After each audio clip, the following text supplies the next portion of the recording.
Morning students, हम लोग photosynthesis पढ़ रहे थे। फोटोसिंथेसिस में आपको मैंने सारा उसका इतिहास पढ़ा दिया, जो डिस्कवरीज हुई है वो आपको बता दिया। जो हमारा क्लोरोप्लास्ट है, फोटोसिंथेटिक अपैरेटस है, वो आप लोगों ने डिटेल पढ़ लिया है। इसके अलावा सारे पिगमेंट्स, आपको क्लोरोफिल का स्ट्रक्चर, कैरोटीनॉइड्स और फाइकोबिलिन्स, ये आपको पढ़ा दिए गए हैं। उसके बाद मैं प्रोसेस पे कल आई थी। फोटोसिंथेसिस का प्रोसेस जब हम पढ़ रहे थे उसमें हम लाइट रिएक्शन की बात कर रहे थे, जो रिएक्शन बहुत फास्ट होता है और वो क्लोरोप्लास्ट के ग्राना में होता है। ठीक है, लाइट रिएक्शन का जो स्टेप्स कल मैंने आपको बताए थे उसमें हमने रेड ड्रॉप इफेक्ट कर लिया, इमर्सन इफेक्ट हमने कर लिया था।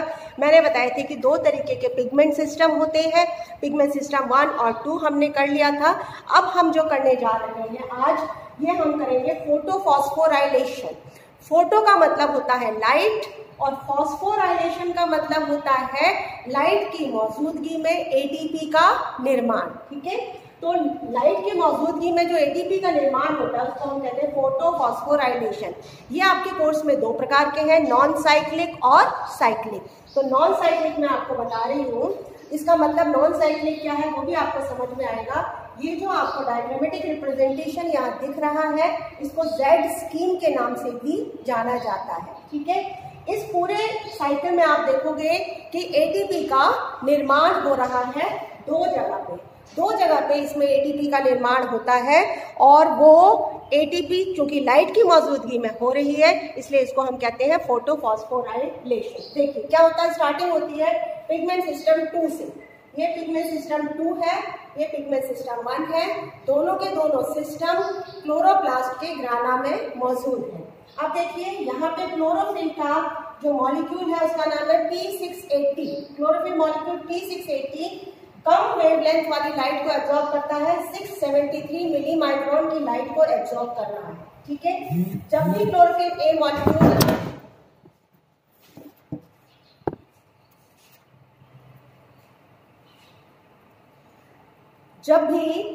ए मॉलिक्यूल लाइट को एब्जॉर्ब करता है तो वो एक्साइट हो जाता है, एक्टिव हो जाता है। और जब वो एक्टिव हो जाता है तो उसके अंदर से इलेक्ट्रॉन निकलते हैं। देखिए इस क्लोरोफिल मॉलिक्यूल ने लाइट को एब्जॉर्ब किया, ये 2 इलेक्ट्रॉन यहाँ से निकले। ये जो इलेक्ट्रॉन निकलेंगे इसको एक एक्सेप्टर है जिसका नाम है प्लास्टोक्यूनॉन।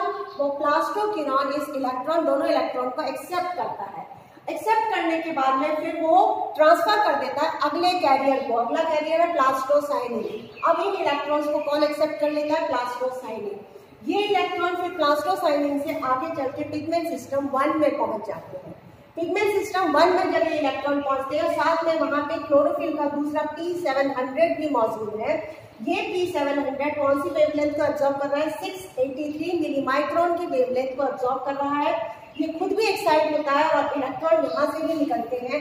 ये जो इलेक्ट्रॉन आया था ये P700 ने एक्सेप्ट किया और उसके बाद ये 2 इलेक्ट्रॉन इसने वापस निकाल दिए और उसको लास्ट में किसने एक्सेप्ट किया, फेरिडॉक्सिन रिड्यूसिंग सब्सट्रेट। इसका फुल फॉर्म लिख लीजिए आप सब, FRS, फेरिडॉक्सिन रिड्यूसिंग सब्सट्रेट। यहाँ से इस जो कैरियर है इसने इस इलेक्ट्रॉन को आगे फेरिडॉक्सिन को दे दिया और फेरिडॉक्सिन ये इलेक्ट्रॉन पहुंचाता है FAD, फ्लैविन एडेनिन डाइन्यूक्लियोटाइड को पहुंचाता है और फिर उससे वो रिड्यूस होकर FADH2 बनता है और FADH2 इसको NADH2 में कन्वर्ट करता है। तो बात जो है वो स्टार्टिंग से ये देखिए कि यहाँ से जो इलेक्ट्रॉन चला था वो इलेक्ट्रॉन चलते चलते लास्ट में यहाँ पे कंज्यूम हो गया NADPH को रिड्यूस करने के लिए। ठीक है, अब ये NADPH2 बन गया। साथ में यहाँ पे इस जगह पे जब ये इलेक्ट्रॉन निकल रहे थे तो यहाँ पे कुछ एनर्जी इलेक्ट्रॉन्स ने रिड्यूस निकाल दी, जिससे ADP इनऑर्गेनिक फॉस्फेट के साथ मिल करके ATP बना रही है। तो इस जगह पर यहाँ पे एक जगह पे ATP का निर्माण हो रहा है। ओके, तो ये जो प्रोसेस है आप ये भी देख लीजिए यहाँ पे कि पिगमेंट सिस्टम 2 से शुरू हुआ, कंटिन्यू हुआ पिगमेंट सिस्टम 1 में और वहां जाके कंज्यूम हो गया इलेक्ट्रॉन, यानी खर्च हो गया। इलेक्ट्रॉन जब खर्च हो गया तो इसको वापस लौट करके नहीं आया, इसलिए इसको कहते हैं नॉन साइक्लिक फोटोफॉस्फोराइलेशन। ओके, अब इसी प्रक्रिया में नॉन साइक्लिक फोटोफॉस्फोराइलेशन एक और बहुत इंपॉर्टेंट प्रक्रिया हो रही है जिसको कहते हैं फोटोलाइसिस ऑफ वाटर। ठीक है, ये मैं आपको अभी बताती हूँ।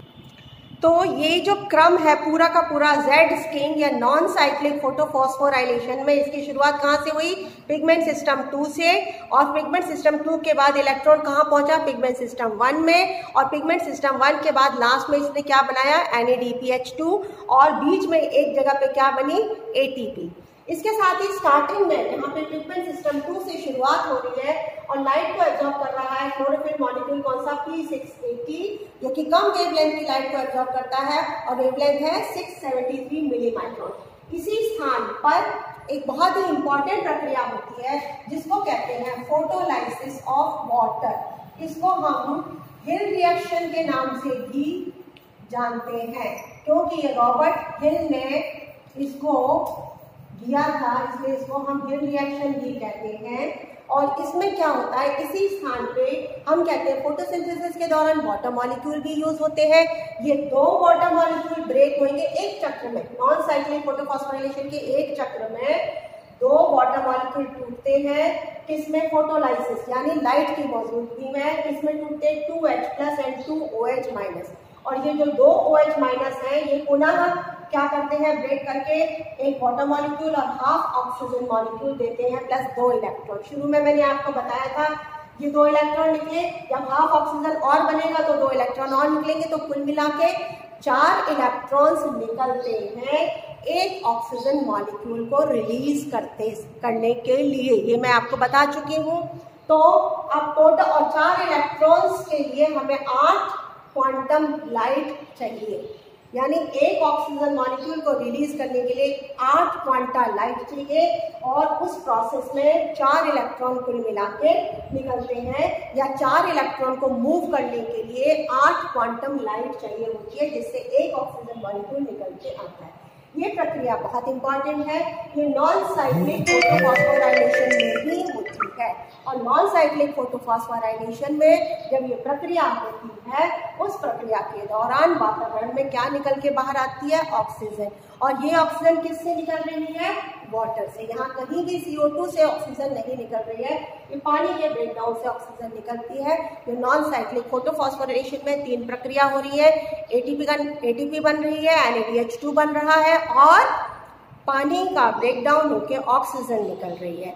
ये ATP और NADPH2 जो बना, इसको हम कहते हैं एसिमिलेटरी पावर। ATP और NADPH2 जो बनता है नॉन साइक्लिक फोटोफॉस्फोराइलेशन में, इसको कहते हैं, क्या कहते हैं? इसको एसिमिलेटरी पावर। ये एसिमिलेटरी पावर डार्क रिएक्शन में कार्बन को रिड्यूस करने में काम आती है। कार्बन डाइऑक्साइड में कहीं भी हाइड्रोजन नहीं है, और हमें कार्बन डाइऑक्साइड से क्या बनाना है? कार्बोहाइड्रेट बनाना है। कार्बन है, ऑक्सीजन है, लेकिन हाइड्रोजन नहीं है, तो CO2 को हाइड्रोजन कहाँ से मिलती है? एसिमिलेटरी पावर NADPH2 जो बनी, मैंने अभी आपको दिखाई चक्र में, NADPH2, और उसको ऊर्जा कौन देता है? ATP। तो ये एसिमिलेटरी पावर किस में काम आती है? Reduction of carbon in dark reaction. Okay.